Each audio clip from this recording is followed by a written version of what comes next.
So there I was, Crix the Mighty, apex predator of the Vorthan system, scrolling through the Galactic Council's latest bureaucratic masterpiece, the Universal Species Threat Assessment Database. What a laugh.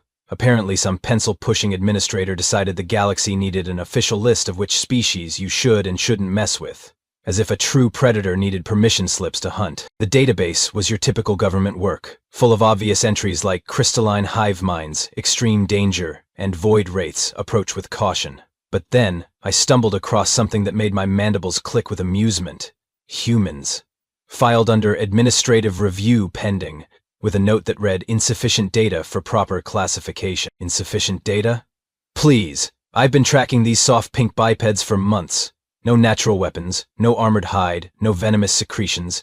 They couldn't even see properly in the dark. The only reason they made it off their little blue marble was because they figured out how to strap explosives to metal tubes and point them at the sky.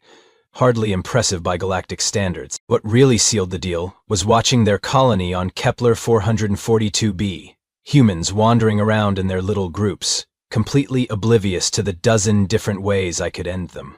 They even brought their offspring with them, because apparently survival instincts were optional for their species. Speaking of offspring, that's when I spotted him. Perfect specimen of human vulnerability, maybe 8 of their solar cycles old, with dark hair and the kind of carefree attitude that screamed easy target. The little cub was playing some primitive game with colored spheres near the colony's outer perimeter, completely alone and unguarded. Tommy Martinez, according to the colony's public records. Son of Maria and Jake Martinez, classified as agricultural specialists. Yeah, right. Agricultural specialists who needed military-grade transport ships. These humans really thought they were clever with their cover stories. But none of that mattered now. What mattered was that little Tommy had just wandered far enough from the settlement to make this interesting. The kid was tossing his spears against a rock wall, completely absorbed in his simple-minded entertainment. He hadn't even noticed my ship's shadow passing overhead. This was almost too easy. One quick swoop, grab the cub, and I'd have myself a nice human specimen to study. Maybe I'd even do the galaxy a favor and submit my findings to that pathetic threat assessment database. Show them what a real predator could accomplish when the Council's bureaucrats were too squeamish to do proper research. I activated my ship's silent descent protocol and prepared my capture nets. Time to show this pending review species exactly where they belonged on the galactic food chain. After all, what could possibly go wrong when hunting something as harmless as a human cub? Famous last words, as they say. Though I wouldn't learn that particular human expression until much, much later. The snatch went exactly as planned. One moment, little Tommy was bouncing his spheres, the next he was secured in my ship's holding bay. Clean, quiet, professional.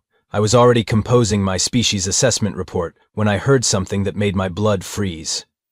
Giggling. The human cub was giggling. I checked my atmospheric readings twice. No nerve gas leaks, no hallucinogens, nothing that would explain why my captive sounded like he was having the time of his short little life. When I finally worked up the courage to look at the holding bay's monitor, there was Tommy, sitting cross-legged and staring directly at the camera with the kind of bright-eyed curiosity that should have been terror. "Hi there, Mr. Space Monster," he said, waving like we were old friends. "Are you gonna eat me, or are we just hanging out? Because I'm supposed to be home for dinner in an hour and Mom gets really cranky when I'm late." Cranky. The cub was worried about his mother being cranky. I activated the bay's communication system, mostly because my predator training manual never covered this scenario. "Silence, human spawn. You are now the prisoner of Crix the Mighty, and you will—" Wow, you can talk. That's so cool. Hey, are those real teeth, or are they like fake scary teeth? My cousin Danny has fake vampire teeth, but they're just plastic. Yours look way more real. Do you floss? Because my dentist says flossing is super important for dental hygiene. Even for weird teeth. I closed my mandibles with a sharp click. This was not going according to plan. "Are you perhaps unfamiliar with the concept of being captured, young human?" Tommy tilted his head, considering this seriously. "Oh, I know about being captured. We learned about it in school. Bad guys take people, and then the good guys come rescue them, and everything works out fine. Are you the bad guy? You seem pretty nice for a bad guy. Most bad guys don't ask questions about dental hygiene awareness." This was ridiculous.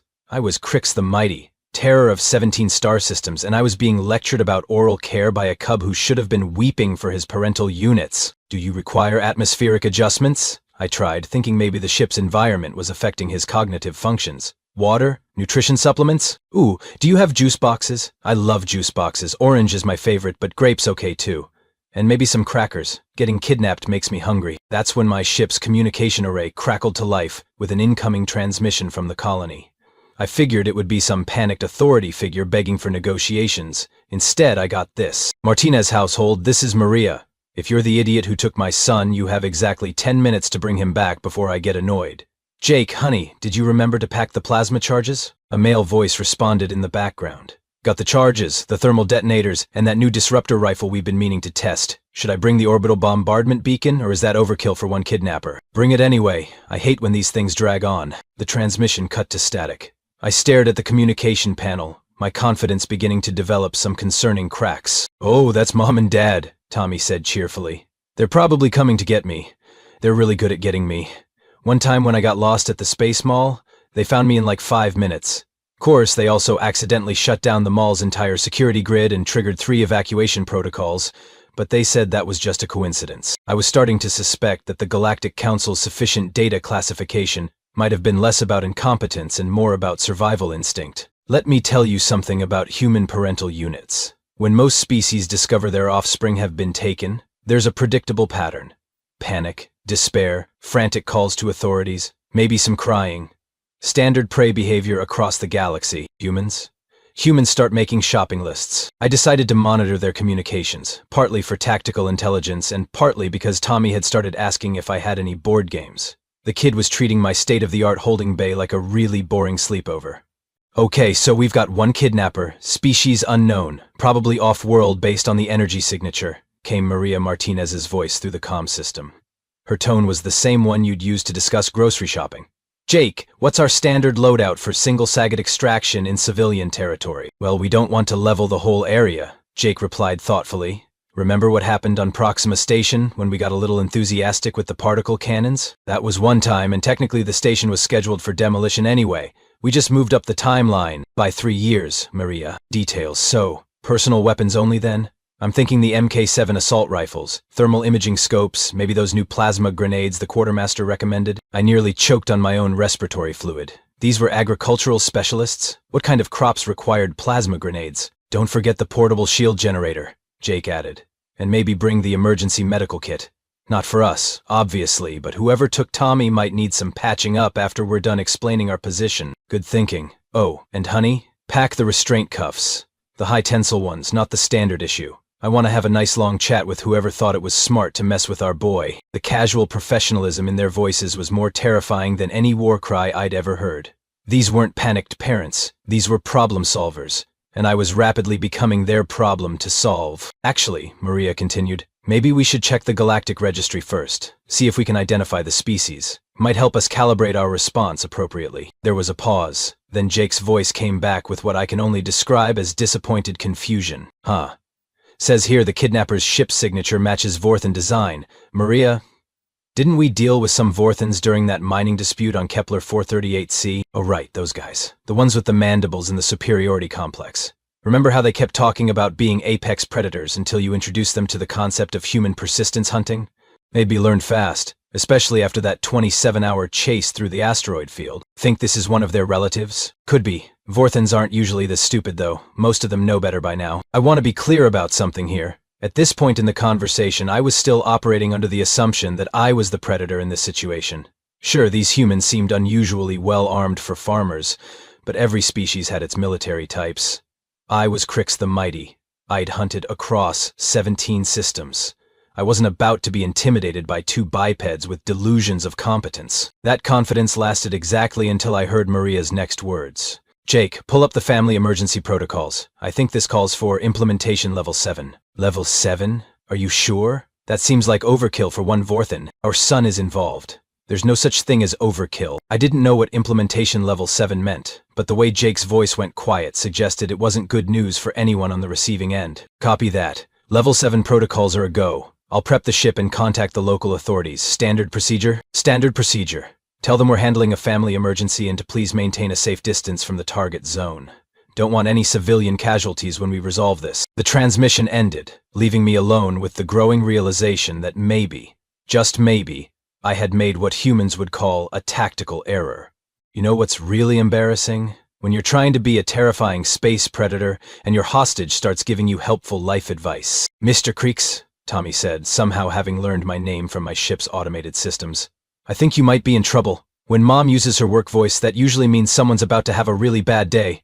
And she definitely used her work voice. Work voice? I managed, though my vocal cords seemed to be malfunctioning. The voice she uses when she has to go handle business stuff. Like when those pirate guys tried to steal our cargo shipments last month. She used her work voice then, too. And afterward, Dad had to help her clean pirate guts out of her favorite boots. Pirate guts. Out of boots. I was beginning to think these weren't agricultural specialists. That's when my ship's proximity alarm started screaming. I switched to the external cameras, expecting to see the colony's pathetic security forces. Instead, I watched in growing horror as vessel after vessel lifted off from the nearby trade stations and began heading away from the system at maximum burn. Not toward us, away from us. Warning, my ship's AI announced in that annoyingly cheerful tone. Multiple distress beacons detected. Local traffic control advises immediate departure from current sector. I pulled up the communications array and started monitoring the evacuation chatter. What I heard made my chitin crawl. This is Freight Hauler Gamma 7 requesting emergency departure clearance. We've got word that humans are activating family protocols in this sector. Clearance granted, Gamma 7. Suggest maximum burn until you clear the system perimeter. Copy that, Control. Question though, what exactly are family protocols? There was a long pause before the traffic controller responded. Let's just say you don't want to find out. Safe travels, Gamma 7. I switched channels, hoping for better news. Instead, I got this gem. Attention all vessels. This is Captain Throck of the Meridian Destroyer Fang of Kasich. We are hereby evacuating this sector on direct orders from High Command. Any ship remaining in the area does so at their own risk. A Meridian Destroyer. Those psychopaths evacuated from nothing. They considered orbital bombardment a form of artistic expression. If they were running scared, I was definitely missing something important. Hey, Mr. Crix, Tommy piped up, apparently monitoring the same channels. You might want to let me go now. I mean, I'm having fun and all, but when the Meridians start running away, that's usually a pretty big hint. You know about the Meridians? I asked, though I was honestly afraid of the answer. Oh sure, Dad worked with some of them back when he was in the service. He says they're okay for space lizards, but they get nervous around humans because of that thing that happened at the Battle of Rigel Station. The Battle of Rigel Station. Even I had heard of that massacre. An entire Krillian invasion fleet, gone in 47 minutes. The official reports blamed a technical malfunction, but the rumor mill suggested something far more disturbing. Tommy, I said carefully, what exactly did your father do in the service? Oh, this and that. Mostly he helped solve problems for people. He's really good at solving problems. Mom, too. They met when they were both solving the same problem on different sides of a war. Then they figured out they could solve problems better together, so they got married. Different sides of a war. I was starting to get a very clear picture of what kind of problems Maria and Jake Martinez specialized in solving. That's when my computer helpfully chimed with an incoming priority message from the Galactic Registry. I'd completely forgotten about my earlier query regarding human threat classifications. Species update alert, the message began. Recent review of human classification has been completed. Previous designation, administrative review pending, has been updated to Extreme Caution Protective Protocols Active. I scrolled down to the detailed notes, my confidence evaporating with each line. Warning, humans demonstrate unprecedented protective responses when offspring are threatened. Standard predator-prey dynamics do not apply. Recommend immediate disengagement if human young are involved in any capacity. Previous field reports indicate human parental units will pursue threats across multiple star systems and have been observed ignoring basic survival instincts when protecting offspring. The file included a list of notable incidents that read like a catalog of nightmare scenarios. The siege of Tau Ceti, where 2 human parents held off an entire slaver fleet for 6 days. The Proxima Station incident, apparently involving the total destruction of a kidnapping ring using improvised explosives and creative engineering. The Great Hunt of Vega Prime, where a human father tracked his daughter's captors through 17 systems over 2 years, leaving a trail of very dead pirates in his wake. Oh, the file concluded helpfully, and under no circumstances should human protective protocols be triggered in civilian areas. Collateral damage calculations are significant. Mr. Crix, Tommy's voice cut through my mounting panic. You're looking kinda pale. Well, paler. Do you need some water? You should probably drink more water. Hydration is important. I stared at this small human offering me health advice while his parents were apparently mobilizing what sounded like a private army to retrieve him. Tommy, I said slowly, exactly how much trouble am I in? The kid thought about this seriously, counting on his little fingers. Well, you took me without asking, which is against the rules, and you made Mom use her work voice, which is pretty bad, and you're doing this in a populated system, which means Dad's gonna worry about civilian safety, so he'll probably use the careful weapons instead of the fun ones. The careful weapons? Yeah, you know. The ones that only kill what you're aiming at instead of everything in a 5-mile radius. Dad says the careful weapons are more challenging to use, but they're better for public relations. I looked at my sensor readings again. The evacuation was accelerating. Even the Meridian Destroyer was now broadcasting warnings to stay clear of the human intervention zone. Tommy, I asked, though I really didn't want to know the answer. What's implementation level 7? The kid's face lit up like I'd asked about his favorite birthday present. Oh, that's when Mom and Dad stop pretending to be farmers and go back to being soldiers. It's pretty exciting, actually. There's usually lots of explosions, and afterward they take me out for ice cream to celebrate successful mission completion. Soldiers. Of course they were soldiers. I was so Dad. You want to know the difference between a predator and a human parent? A predator hunts when it's hungry. A human parent hunts when it's disappointed. And let me tell you, there's nothing in the galaxy more terrifying than disappointed human parents. I learned this exactly 17 minutes after my conversation with Tommy, when my ship's hull started vibrating from what I initially thought was engine malfunction. Turns out it was just the Martinez family dropship performing what I can only describe as an aggressive docking procedure. Mr. Crix, Tommy said helpfully, you might want to turn off your ship's weapons systems. Mom gets cranky when people point guns at her, and she's already having kind of a rough day. I haven't activated any weapons, I protested, though my hand was hovering over the combat controls. Your ship automatically targeted theirs when they got close. It's right there on your screen. See the little red dot? That means you're being hostile. I looked at my tactical display, and sure enough, my ship's defensive systems had locked onto the approaching vessel. Standard protocol for any potential threat. What wasn't standard was the complete lack of return targeting from the Martinez ship. They weren't even bothering to aim at me. Shouldn't they be, pointing weapons back? I asked. Tommy shrugged. Why would they? You're not dangerous. Not dangerous. A Vorthon apex predator, not dangerous. The kid said it like he was explaining why water was wet. That's when the docking clamps engaged with enough force to rattle my teeth. Professional, efficient, and absolutely terrifying in its casualness. These people weren't storming my ship like angry parents. They were boarding it like they owned it. The airlock cycled and I got my first look at Maria and Jake Martinez in person. Remember how I said humans looked soft and vulnerable? I was thinking of the wrong humans. Maria Martinez stood about 5.5 feet tall, with the kind of build that suggested she could probably bench press my ship. Her dark hair was pulled back in a practical ponytail, and she was wearing what looked like casual civilian clothes. Except, casual civilian clothes don't usually come with integrated armor plating and enough weapon attachments to outfit a small army. Jake Martinez was taller, broader, and had the easy smile of someone who genuinely enjoyed his work, which, considering his work apparently involved creative problem-solving with military-grade explosives, was not reassuring. "Hi, sweetie," Maria called out, completely ignoring me as she entered my holding bay. "Sorry we're late. Traffic was terrible and your father insisted on bringing the entire arsenal." "It's not the entire arsenal," Jake protested, hefting what looked like a weapon designed to crack planets. "I left the really destructive stuff at home. This is just the essentials." "Essentials," I croaked. Jake finally looked at me, and I got the distinct impression I was being evaluated. Not as a threat, as a problem requiring a specific type of solution. "You must be the kidnapper," he said pleasantly. "I'm Jake Martinez, this is my wife Maria, and you've met our son Tommy. Lovely ship you have here, very spacious." The way he said spacious made it sound like he was already measuring it for a coffin. "Now then," Maria continued, pulling out a device that looked like a cross between a medical scanner and an instrument of torture. "We need to have a little chat about your life choices. Specifically, the choice you made about 43 minutes ago when you decided to take our son without permission."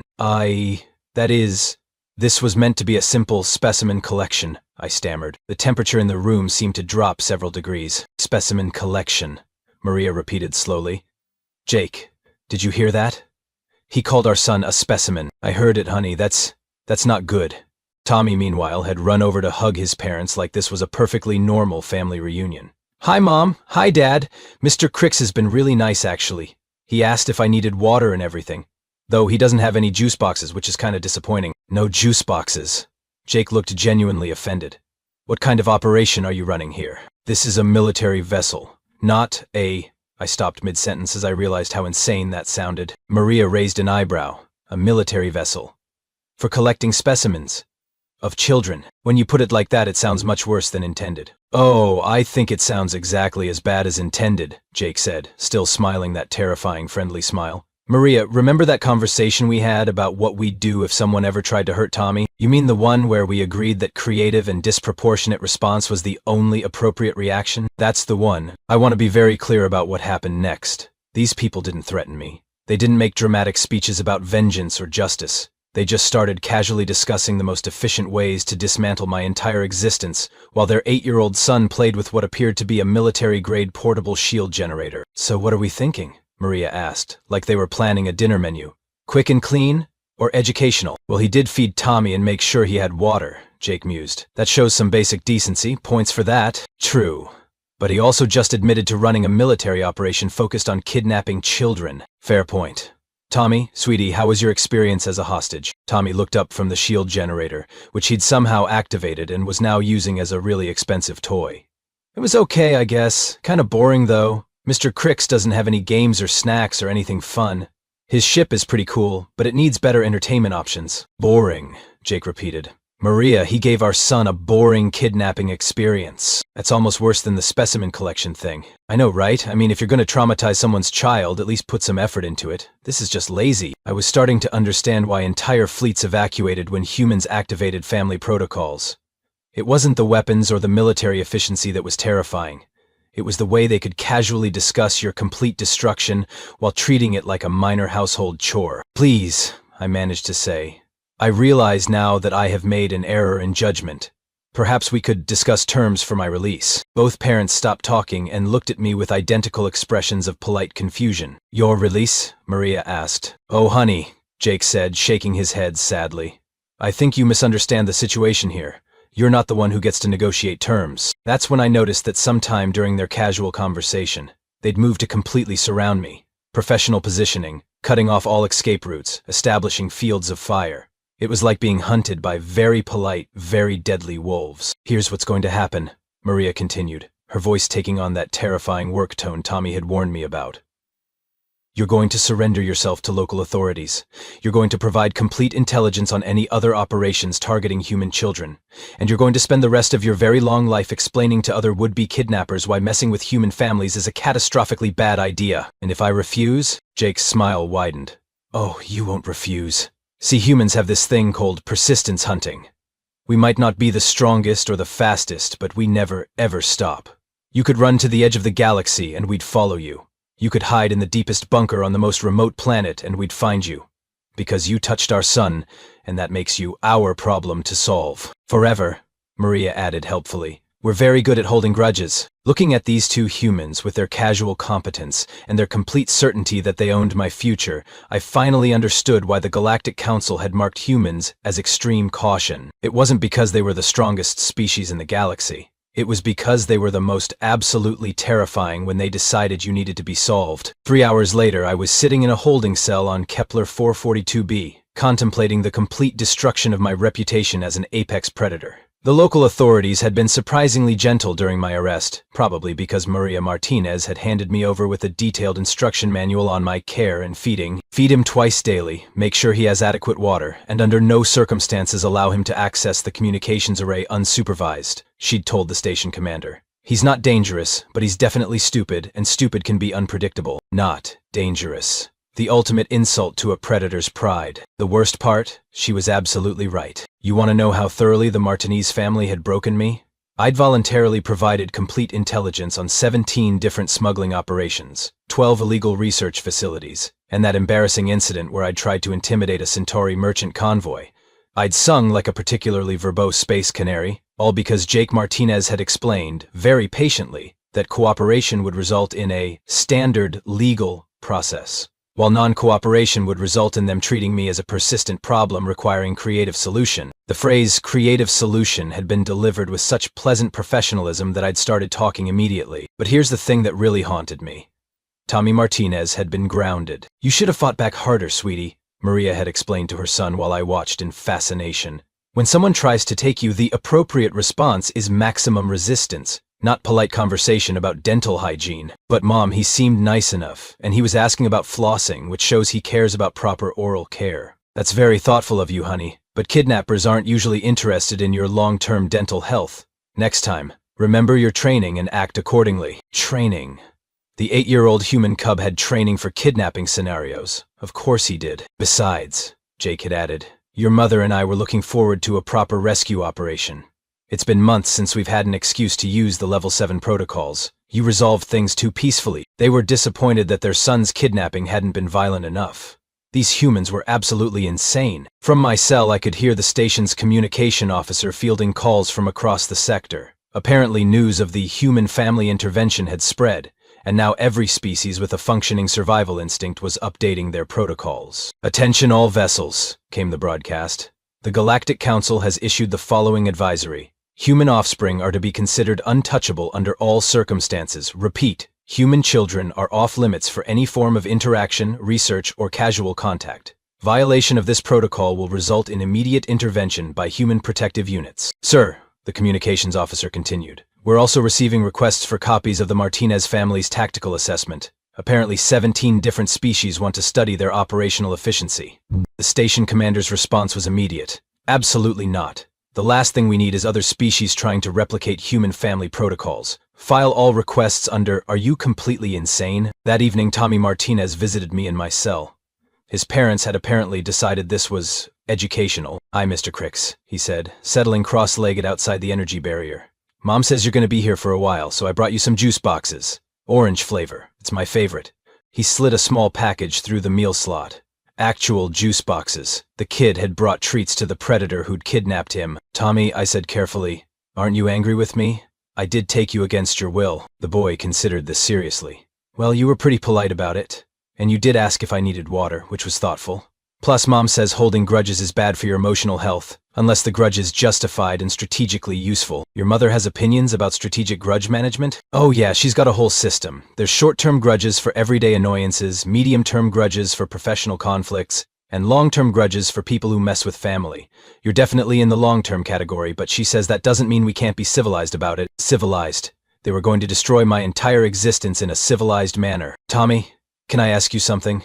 How did you know your parents would find you? Because they always do, he said simply. When I was really little, like 5 or 6, I used to test them sometimes. I'd hide in really good spots around the colony, just to see how long it took them to find me. My best time was 4 hours and 17 minutes. And that was when I hid in the old mining tunnels 3 kilometers underground, designed specifically to find you in underground tunnels. Oh yeah.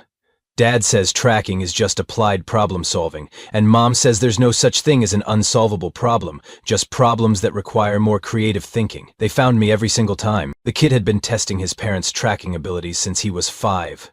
These humans trained their children in survival scenarios like other species taught basic math. Besides, Tommy continued, they left their jobs in the service to take care of me. They gave up being soldiers so they could be farmers and raise a family. That's a pretty big deal, you know. So when someone tries to mess with me, it's like they're messing with the most important thing Mom and Dad ever did. And there it was. The real reason why touching a human child was the galaxy's newest form of suicide. It wasn't just about parental instincts or protective responses. It was about the fact that these people had voluntarily given up being professional killers to become parents. And anyone who threatened that choice was going to discover exactly what they'd been capable of in their previous careers. 6 months later, I was released into the custody of the Vorthaean Authority with a permanent notation on my record. Reformed through exposure to human family dynamics. Recommend psychological counseling and career retraining. The Galactic Council had updated their database again. Humans were now listed under absolute do not engage, especially the small ones. The entry included detailed warnings about human pack bonding, persistence hunting, and something called proportional response doctrine, which apparently meant that the severity of human retaliation was directly proportional to how much you'd pissed them off. I became something of a celebrity in certain circles, the predator who'd kidnapped a human child and lived to tell about it. Other Vorthans would ask me for details, wanting to know what it was like to face human parents in full protective mode. Imagine, I would tell them, the most professional, competent, absolutely certain killers you've ever encountered. Now imagine they're disappointed in you personally. That's what it's like. Most of them didn't believe me. A few made jokes about soft humans and their emotional attachments. None of them ever tried to test the theory. As for Tommy Martinez, the last I heard he was doing well in school and had started a small business teaching other human children proper hostage protocols. Apparently, there was significant demand for his services among human parents who wanted their offspring better prepared for kidnapping scenarios. Because of course there was. These humans were absolutely, completely, magnificently insane, and I wouldn't recommend messing with their children to my worst enemy. Trust me on this one.